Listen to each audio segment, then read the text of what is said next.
Aleluia.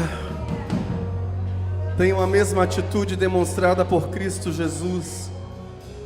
Embora sendo Deus, não considerou que ser igual a Deus fosse algo a que devesse se apegar. Em vez disso, esvaziou a si mesmo. Assumiu a posição de escravo e nasceu como ser humano. Quando veio em forma humana, humilhou-se e foi obediente até a morte, e morte de cruz. Diga comigo, embora sendo Deus. Dá um abraço na pessoa que está perto de você. Pode assentar, por favor.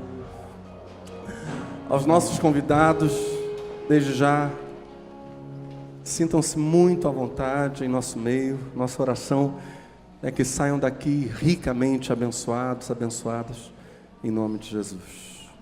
Diga comigo, em busca do galardão. Essa é a segunda parte, então, da mensagem que se iniciou no domingo passado. Esse texto que lemos agora, Filipenses capítulo 2, verso 5, diz que Jesus, embora sendo Deus, mesmo sendo participante da divindade, mesmo sendo parte do Deus eterno, da Trindade Santa, abre mão da sua glória, abre mão do seu trono, assume forma humana e desce à cruz para morrer.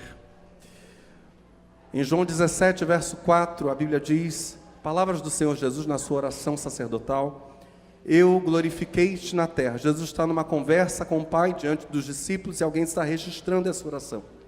Eu glorifiquei-te na terra, tendo consumado a obra que me deste para fazer.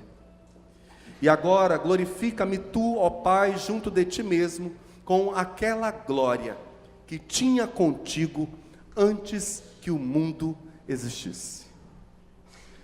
Se em Filipenses 2, verso 5, é dito para nós que Jesus, embora sendo Deus, não se agarrou a essa condição, mas esvaziou a si mesmo, assumiu forma humana, tornou-se escravo, tornou-se servo, foi obediente até a morte, descendo à cruz para morrer pelos pecadores.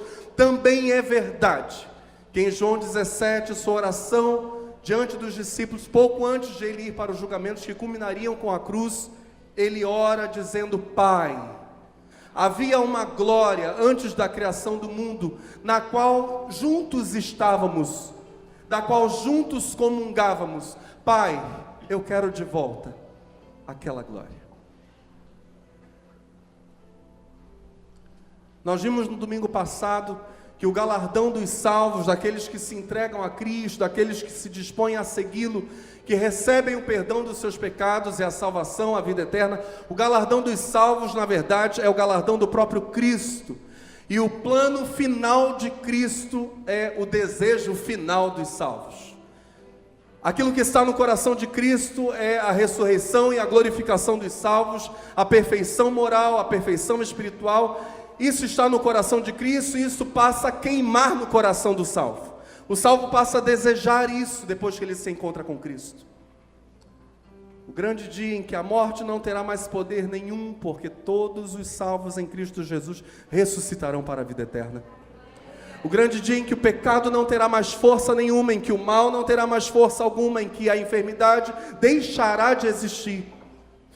O grande dia da glorificação dos salvos é galardão dos salvos, mas é honra para Cristo, porque foi para isso mesmo que Cristo morreu na cruz do Calvário, para libertar os salvos.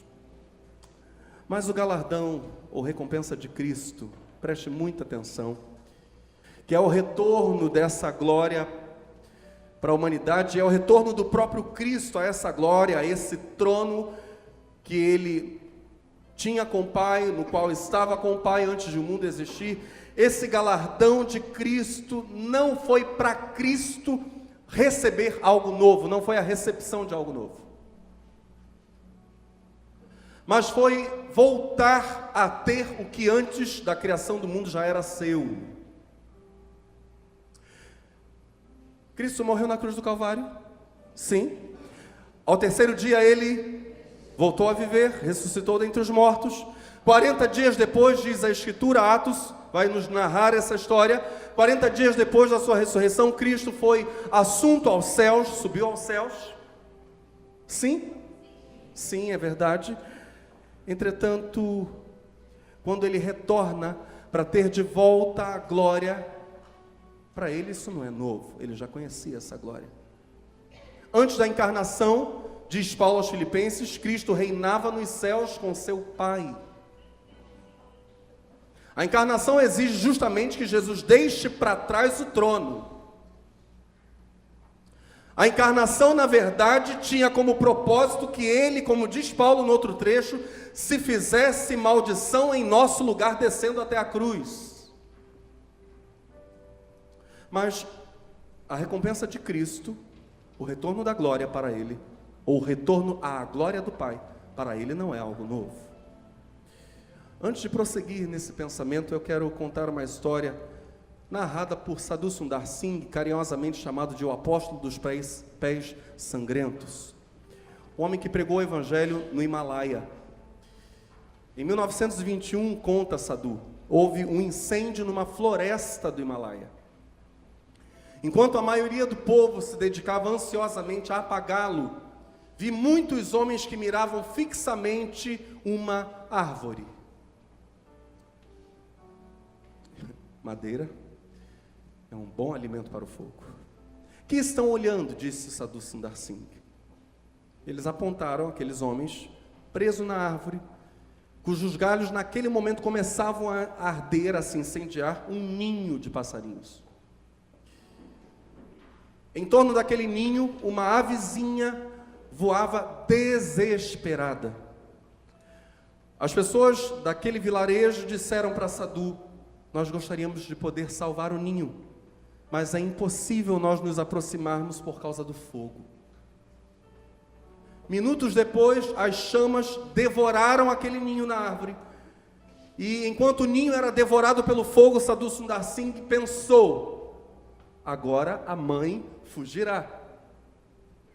Mas, para surpresa de Sadhu e de todos os que viam aquela cena, a mãe voava para cima dos filhotes e os cobria com as asas. E em poucos segundos, ela, juntamente com eles, foi carbonizada. Sadhu Sundar Singh, o apóstolo dos pés sangrentos, comenta aquela cena e diz: eu jamais vira coisa semelhante. E comentei: não é admirável tanto amor? Mas, disse ele, imaginem como não há de ser maravilhoso o amor daquele que colocou em suas criaturas tão desinteressado afeto. Se uma ave consegue amar assim seus filhotes, o que dizer de seu Criador? Sadhu Sundar Singh prossegue no pensamento e afirma: o mesmo amor infinito e generoso fez Jesus Cristo descer a este mundo e tornar-se homem para salvar, com o sacrifício da própria vida, a todos nós que morríamos nos nossos pecados. O Cristo divino deixou seu trono celestial. Deus encarnou-se como homem, e como homem, diz a Escritura, acabei de ler para vocês, Filipenses 2, de 5 a 7. Como homem, desceu até a cruz. Ao terceiro dia ressuscitou. 40 dias depois, foi assunto. O homem Deus se assentou no trono celestial. Diga comigo: o homem Deus. Preste muita atenção numa diferença enorme aqui. Antes da encarnação, antes de Cristo assumir forma humana, como diz Filipenses 2, ele estava na sua glória com seu Pai, com o Espírito Santo, a união de amor da Trindade Santa. Eternamente vivendo em amor, eternamente vivendo em unidade, 3 e 1, desde sempre e para sempre. Antes da encarnação, Deus Filho estava assentado no trono celestial. Depois da ascensão, Deus homem, não apenas Deus Filho, Deus homem, porque ele se encarnou e como homem subiu na assunção. Deus homem está assentado no trono celestial. Jesus Cristo volta a ter o que era seu. O trono era exatamente o mesmo. O detalhe é que aquele que recebeu o trono de volta não era mais o mesmo. Era o mesmo trono, mas agora ele não era mais só Deus. Ele era agora também homem.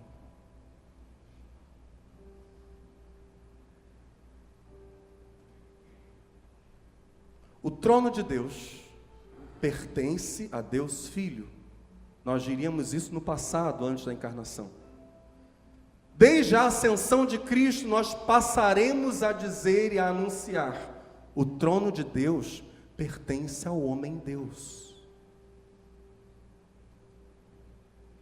O trono de Deus pertence à fusão inseparável de humanidade e divindade, ou de divindade e humanidade. É uma fusão na pessoa de Cristo inseparável. Nós não temos como separar essas duas essências existenciais, isso é impossível.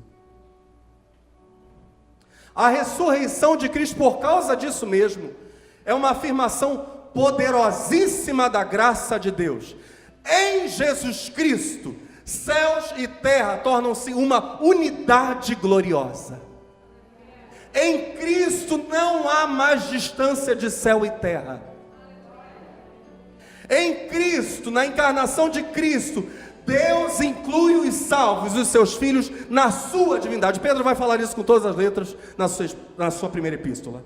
Em Cristo, na encarnação de Cristo, Deus inclui os salvos em sua divindade. Paulo escreve à igreja de Colossos, na Ásia Menor, Colossenses capítulo 1, a partir do verso 18, parte B. Ele, Jesus, é o primeiro filho que foi ressuscitado para que somente ele tivesse o primeiro lugar em tudo. Diga comigo, primeiro filho, para ter o primeiro lugar em tudo. Pois é pela própria vontade de Deus que o Filho tem em si mesmo a natureza completa de Deus. Portanto, por meio do Filho, Deus resolveu trazer o universo de volta para si mesmo. Ele trouxe a paz por meio da morte do seu Filho na cruz, e assim trouxe de volta para si mesmo todas as coisas, tanto na terra como no céu. Na pessoa de Jesus Cristo, céus e terra estão completamente, perfeitamente e inseparavelmente unidos. E esse é um mistério do Evangelho. Não apenas incompreensível, mas até inaceitável. Essa é uma graça absolutamente escandalosa. Como Deus se prestou a isso, a unir-se inseparavelmente com a sua criação, por meio da encarnação. Entre aspas, grandes teólogos diriam: Deus se aprisionou na história do mundo. Glória a Deus por isso. Porque fazendo isso, nos uniu inseparavelmente com Ele mesmo.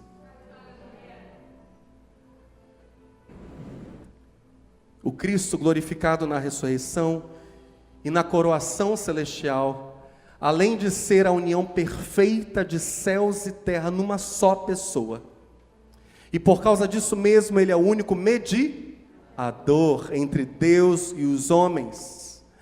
Ele compartilha das duas naturezas, vive as duas realidades. O Cristo glorificado na ressurreição e na coroação celestial, além de ser a união de céus e terra em sua pessoa, anuncia a era vindoura. Anuncia o tempo da glorificação, em que céus e terra serão novamente uma unidade. Isso, em grande medida,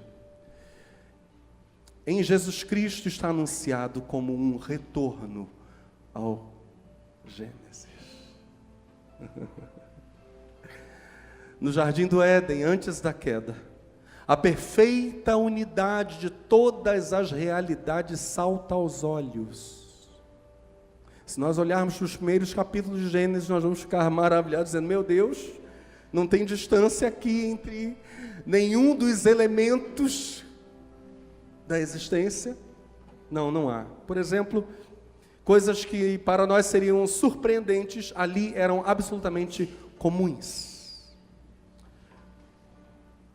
O animal, no caso uma serpente, e seres humanos poderiam dialogar. A nudez de Adão e Eva demonstrava uma nudez contínua por todo o jardim, demonstrava que não havia cisão, não havia rompimento deles para consigo mesmos, nem deles para com o outro. Não havia distância alguma. Elementos naturais, diz o texto de Gênesis, detinham poderes sobrenaturais. Havia uma árvore que concedia a vida eterna, a árvore da vida. Havia uma árvore do conhecimento, bem e mal. No jardim há uma mistura de elementos que para nós seriam absolutamente estranhos, mas apenas atestam não haver distância nenhuma entre coisas celestiais e coisas naturais. No jardim, a existência se mistura. Se o homem glorificado, o Cristo, depois da ressurreição, aceita, como diz a Escritura, o Cristo ressurreto aceita comer pão, aceita comer peixe assado, coisas naturais, ele está no corpo glorificado. Também é verdade que Adão, no Gênesis, seria capaz de comer comidas sobrenaturais. O glorificado, no final dos evangelhos, come o natural. E o natural, no início da Bíblia, come o sobrenatural. Fruto da árvore da vida seria acessível a Adão. Fruto da árvore do conhecimento bem e mal seria acessível a Adão, e ele de fato comeu. Ou seja, o final da história é um retorno ao início. Não há distância entre esses dois mundos em Cristo Jesus.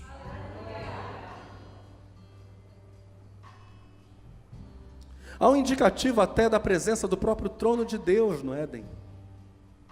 Pelo menos depois da queda. E isso irá desaparecer ao longo da narrativa bíblica.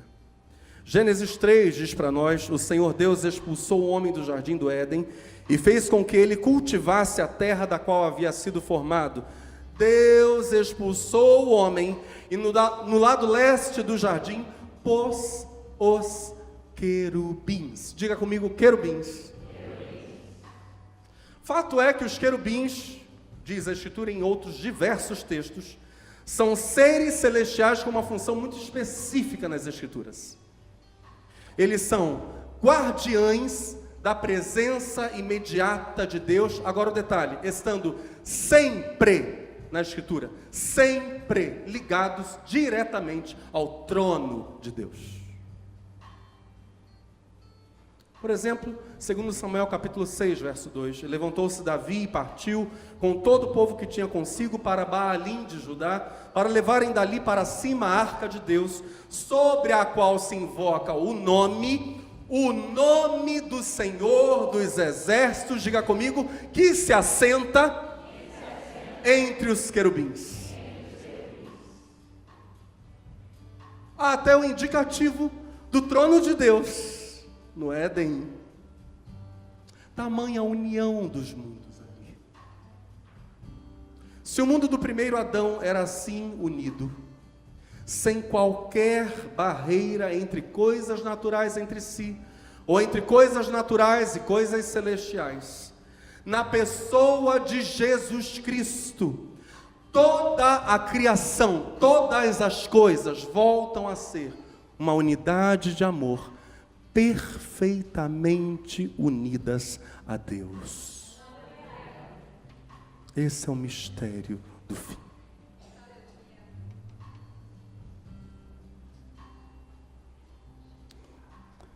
E nós, olhando para isso, só podemos dizer que a generosidade de Deus é total, absoluta.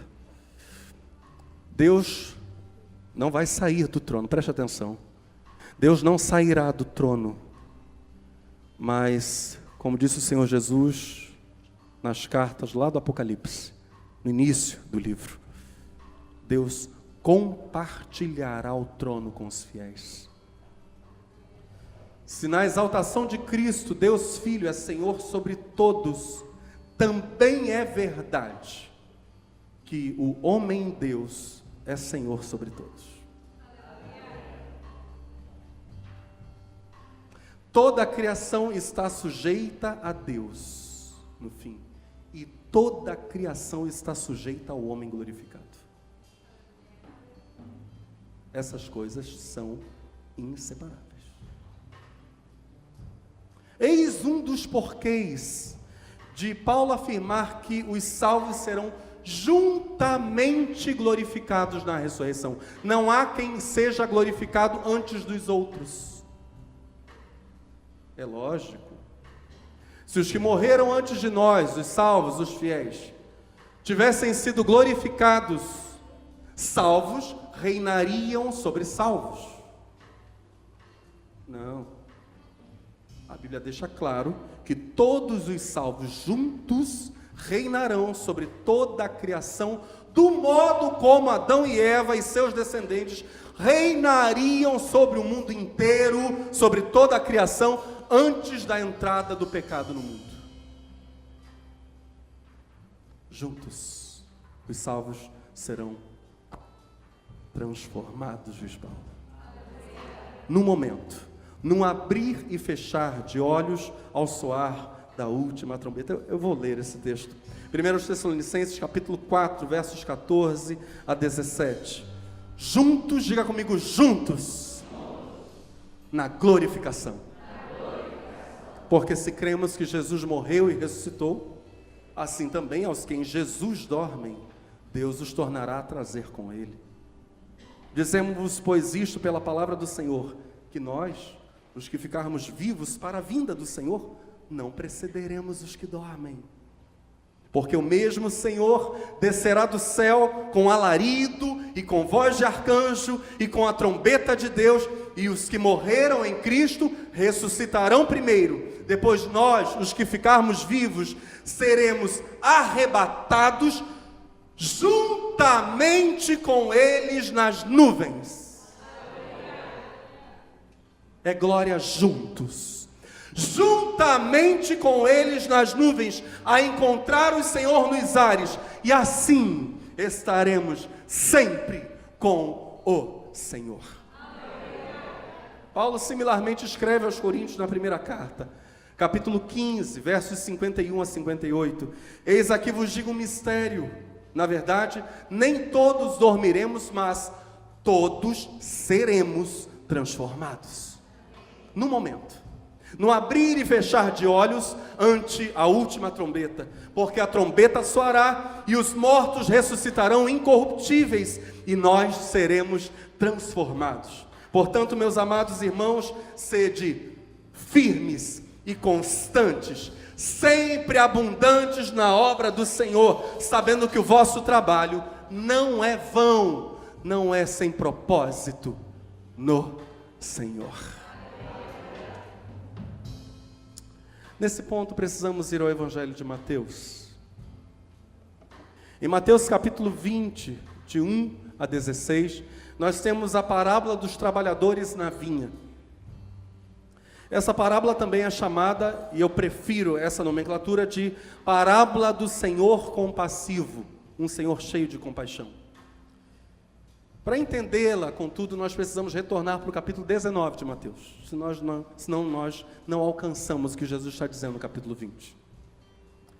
No capítulo 19, Mateus capítulo 19, um jovem rico chega até Jesus e diz: bom mestre, que devo fazer para herdar a vida eterna? E Jesus diz: você sabe os mandamentos, segue os mandamentos e vive. E o jovem contesta: Senhor, eu tenho seguido os mandamentos desde a minha mais tenra idade. E Jesus então o desafia: vai, vende tudo quanto tens, dá-o aos pobres, terás um tesouro no céu, então vem e segue-me. E aquele homem sai triste, aquele jovem sai triste dali. Jesus o amou, mas em amor lhe falou uma verdade desafiadora, e o jovem recua. À medida que aquele jovem sai, Jesus se volta para os seus 12 e diz: quão difícil é para um rico entrar no reino dos céus.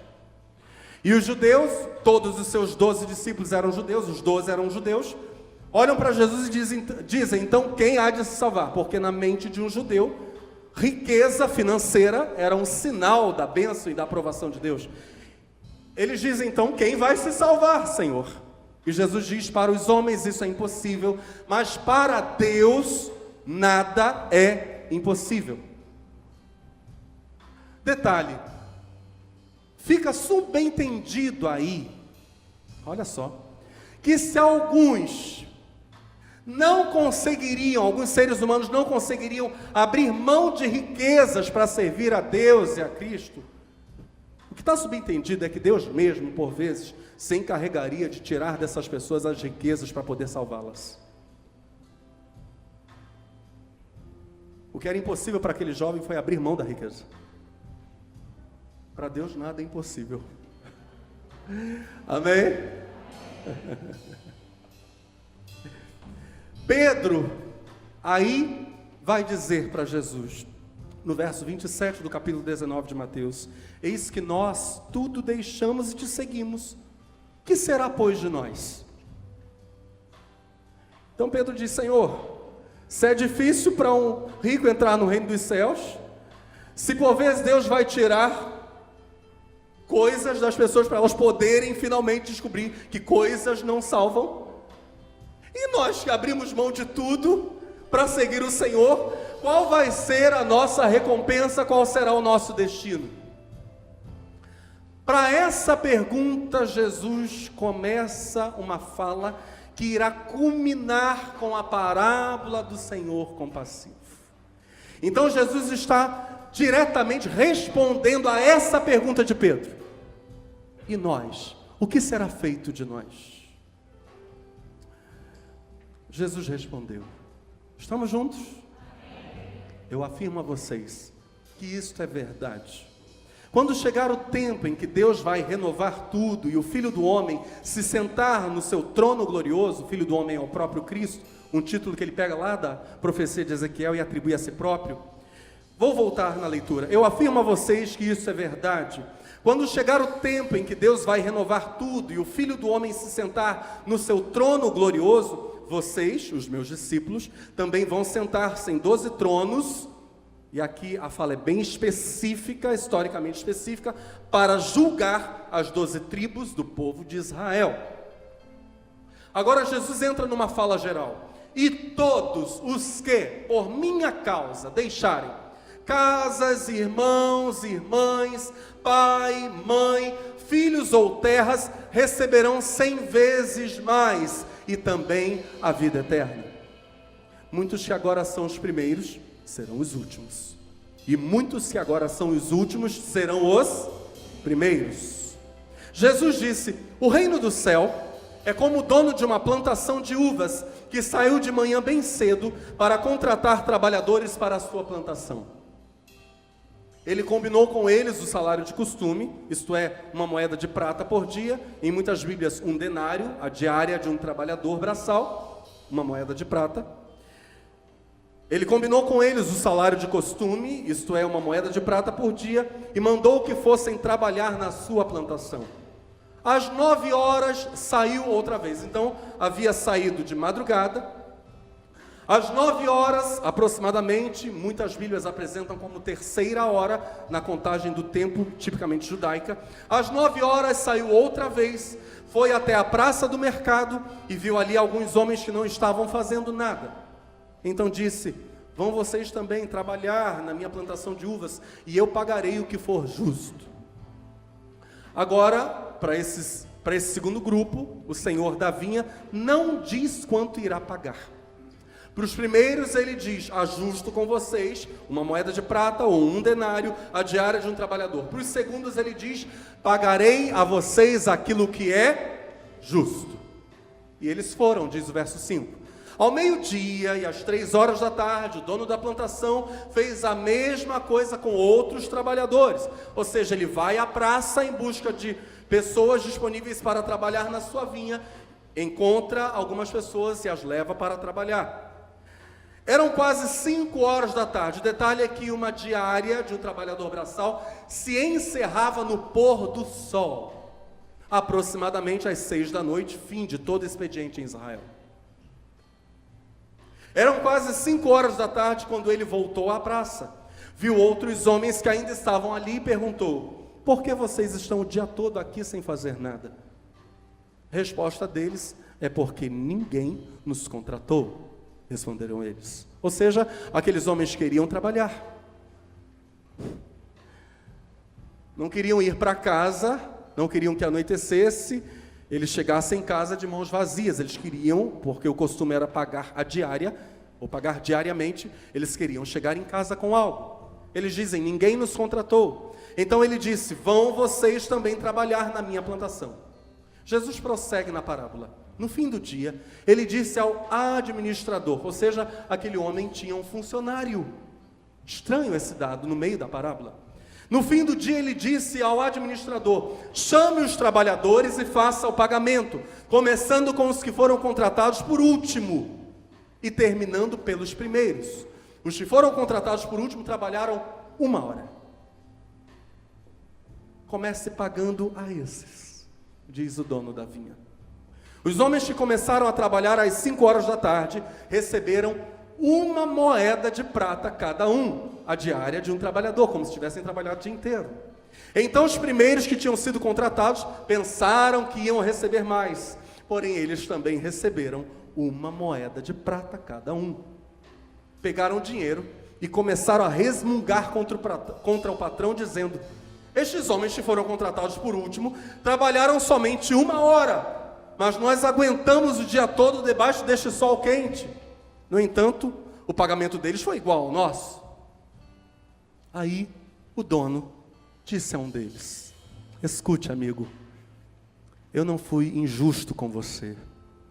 Você não concordou em trabalhar o dia todo por 1 moeda de prata?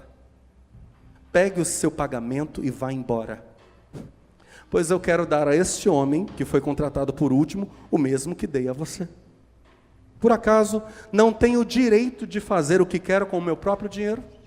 Ou você está com inveja somente porque fui bom para com ele?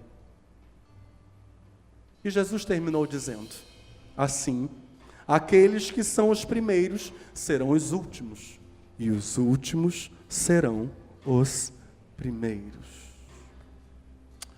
Pensemos em algumas lições nessa parábola.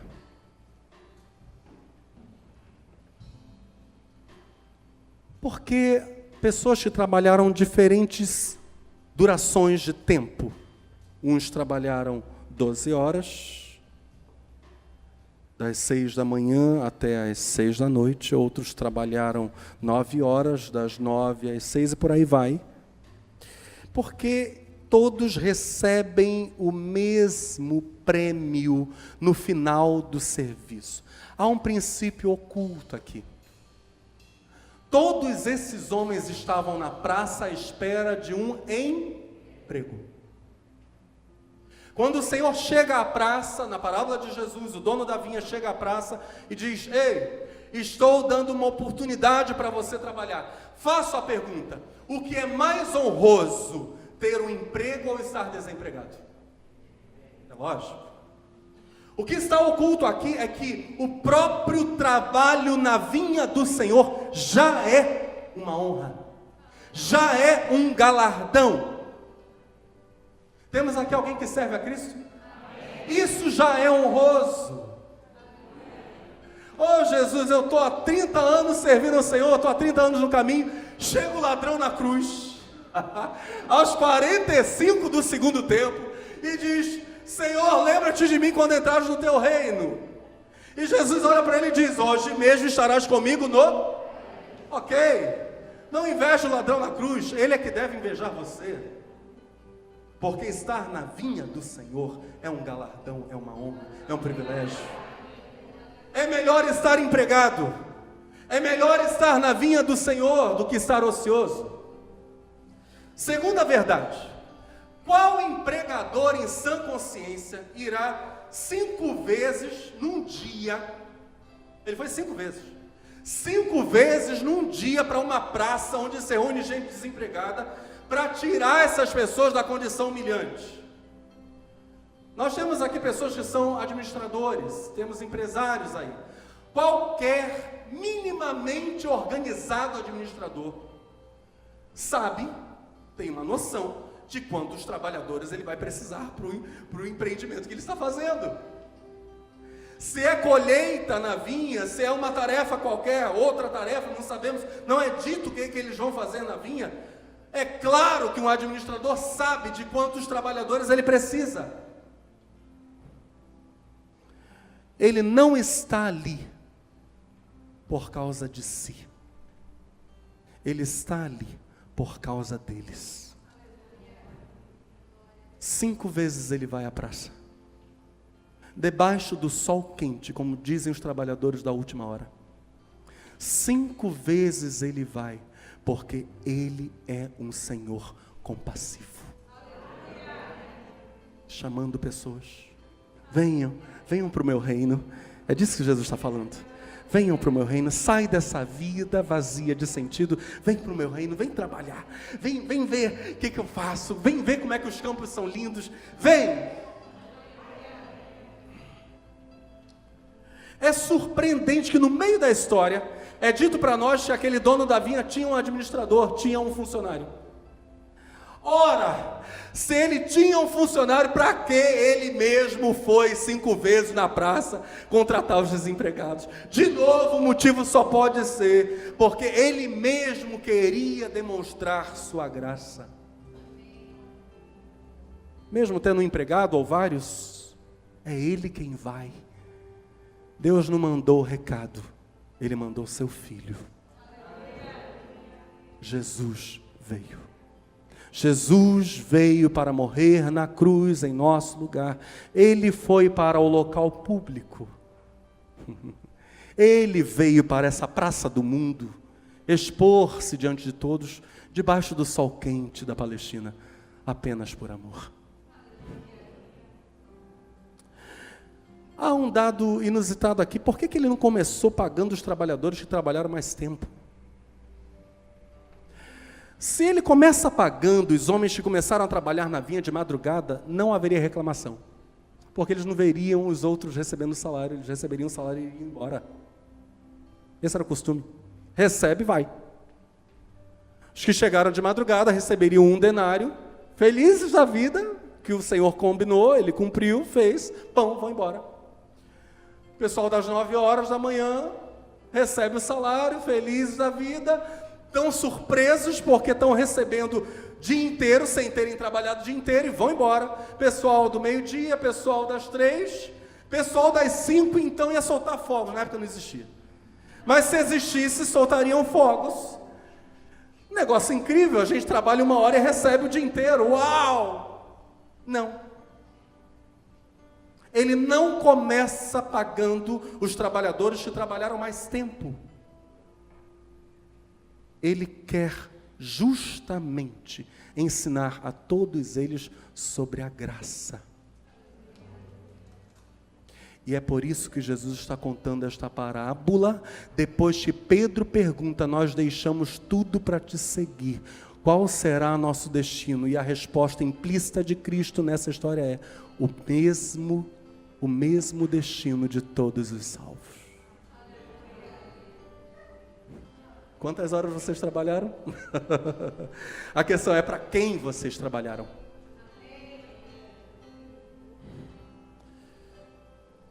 Kenneth Bailey fala sobre os trabalhadores terem trabalhado 12 horas, no verso 12, e reclamarem.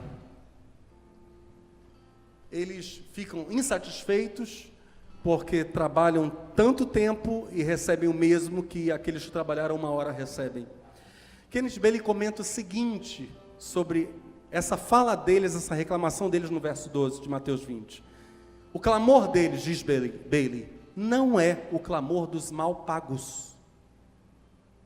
Nessa parábola, diz ele, não se paga mal a ninguém. A queixa vem daqueles a quem tem sido pago justamente, mas que são incapazes de tolerar a graça. Quem reclama, não reclama porque não está recebendo o que é devido. Está recebendo o que é devido. Reclama porque a graça é insuportável. E essa é a grande surpresa do último dia. crianças recebendo a mesma herança de adultos que viveram 50 anos servindo a Cristo.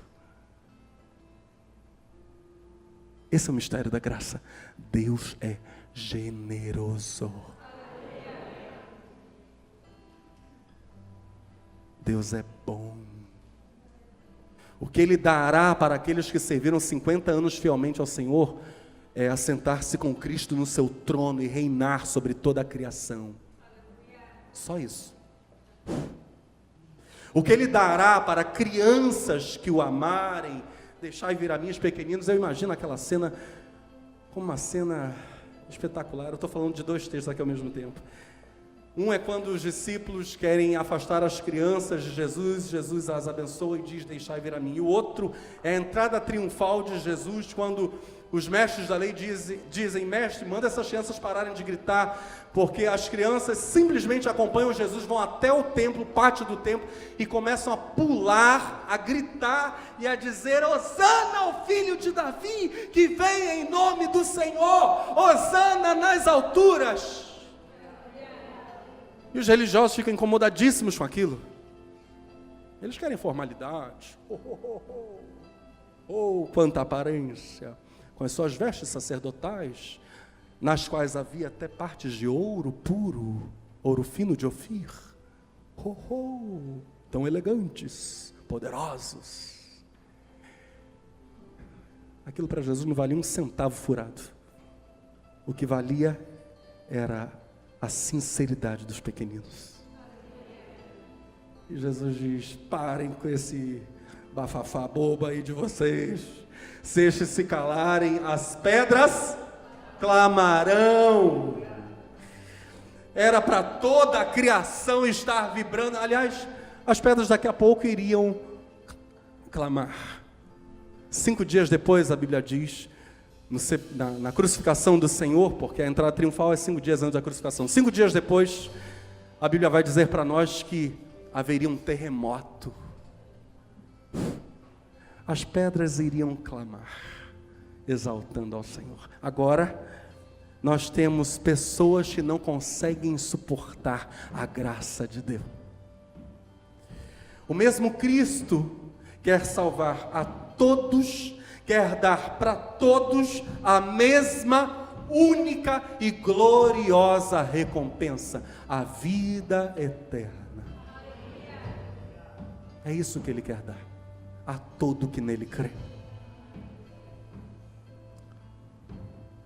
Como os trabalhadores da hora 1/10, ou seja, hora número 11 ou das 5 da tarde, esses que chegaram para trabalhar só uma horinha e tiveram o privilégio de receber salário inteiro, como esses, nós vamos nos unir a todos os que antes de nós têm servido na vinha do Senhor.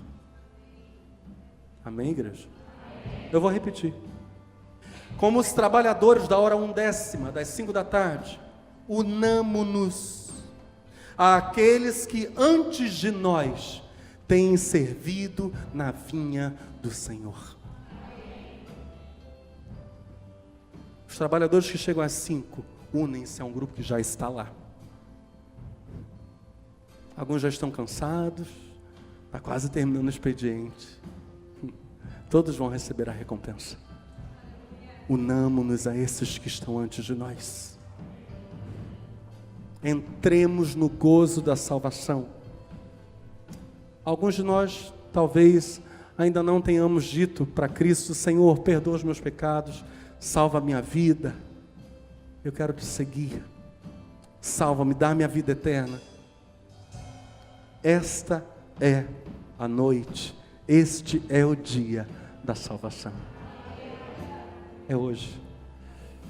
Eu encerro com uma história real. Essa história real foi noticiada há 6 meses pela Missão Portas Abertas, uma missão belíssima, uma organização internacional que cuida de cristãos em países onde a fé cristã é duramente perseguida. Diz essa reportagem deste ano, portanto, converter-se ao cristianismo é uma das piores coisas que você pode fazer como muçulmano no Egito. Você traz suas origens e traz vergonha para a família.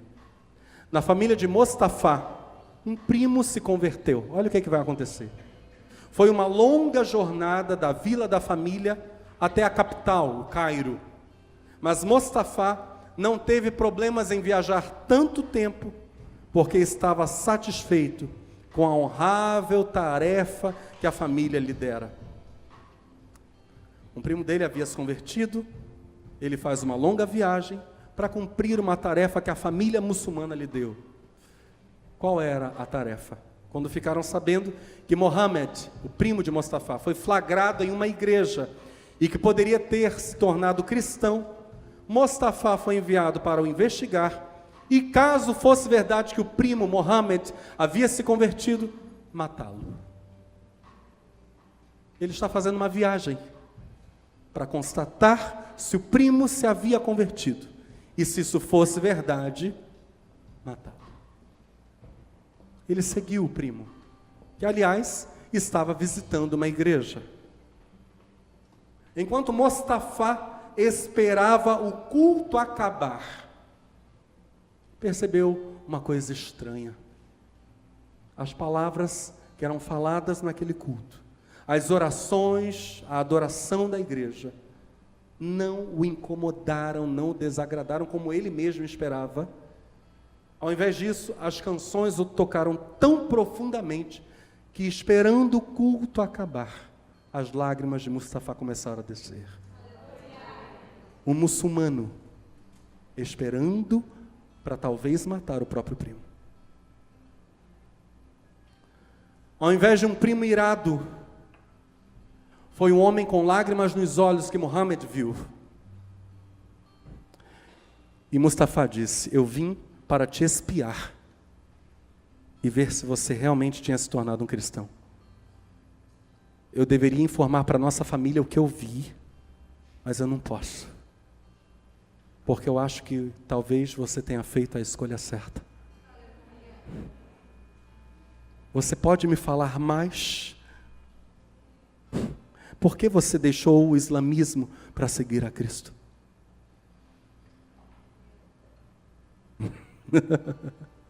Mostafá falou isso limpando, diz o relato de Portas Abertas, limpando as lágrimas dos olhos. Mohammed, seu primo, levou Mostafá para casa. Os dois passaram a noite inteira conversando sobre o Evangelho. Ficou tarde, já amanhecendo, né?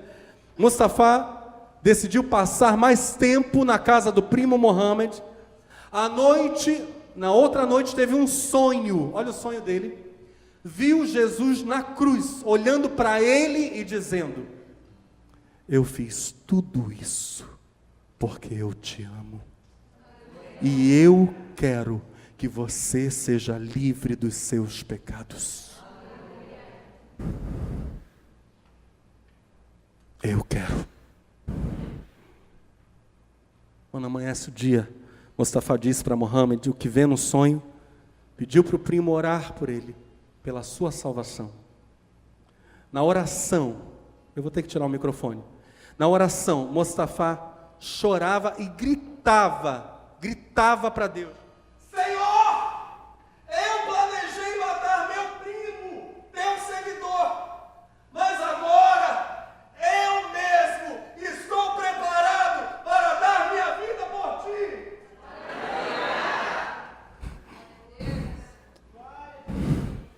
Coisa tremenda. Jesus Cristo salva, dá vida eterna, dá sentido para a vida, nos atrai para a vinha do Senhor, nos faz úteis no reino de Deus, e a gente diz: meu Deus, isso já é para mim um galardão. No mês seguinte, Mostafá foi batizado na presença do primo Mohammed. Os dois são cristãos secretos, claro, em contato com portas abertas, seguindo ao Senhor no Egito. Nesta noite, abra o coração e diga: Jesus, eu estou aqui para ser um trabalhador das 5 da tarde. O Senhor me chama, eu te digo sim, ouça o convite do Senhor. Ele te chama. Diga sim para Ele. Por favor, fique de pé no seu lugar.